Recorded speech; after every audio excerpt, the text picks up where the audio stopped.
Wara ġimgħat sħaħ jinjura t-talba ta' li tilfet lil bina biex issir inkjesta pubblika dwar il-mewta traġika ta' Gian Paul Sofija. Robert Abela għażel li jibbaża d-diskors tiegħu f'Marsa Skala fuq tfaħħir dwar il-proposti għas-settur tal-kostruzzjoni. Dan wara l-istess Prim Ministru ġie kritikat għan nuqqas ta' azzjoni min-naħa tiegħu wara li qatta' xhur sħaħ jinjura lil Isabel Bonnici. Kienet idea illi resqet biha l-qudiem Isabel Bonnici, il-mibki Gian Paul Sofija, illi f'waħda mill-laqat illi kellna fis-sottokumitat tal-kabinett imbuttat il-qudiem dal-kunċett illi l-kunsilli ikollhom vuċi jikbar fir-riforma li qegħdin nagħmlu bħalissa. Waqt dan id-diskors tkellem ukoll l-MP tal-Partit Laburista Alex Agius Saliba li enfasizza ħafna fuq l-għaqda. Dan meta fl-istess jum Robert Abela għażel li jgħid il-protesta ta' solidarjetà għal Joseph Muscat mhux qed tiġi organizzata f'isem il-Partit Laburista.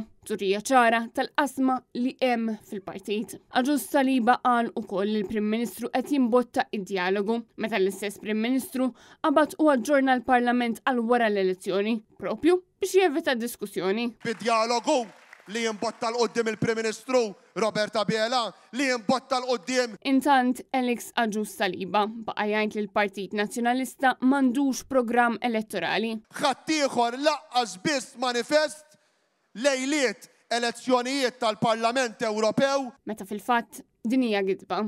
F'Marsa Skala tkellem ukoll is-Segretarju Parlamentari Keith Azzopardi-Santi li mqal xejn ħlif kliem kontra il-Kunsill Lokali tal-Pjetà taħt mexxija tal-Partit Nazzjonalista u semma wkoll il-berġa li nfetħet fil-Pjetà mingħajr ma ta' spjegazzjoni għalfejn l-asta tal-Pjetà spiċċat reġgħet ingħalqet.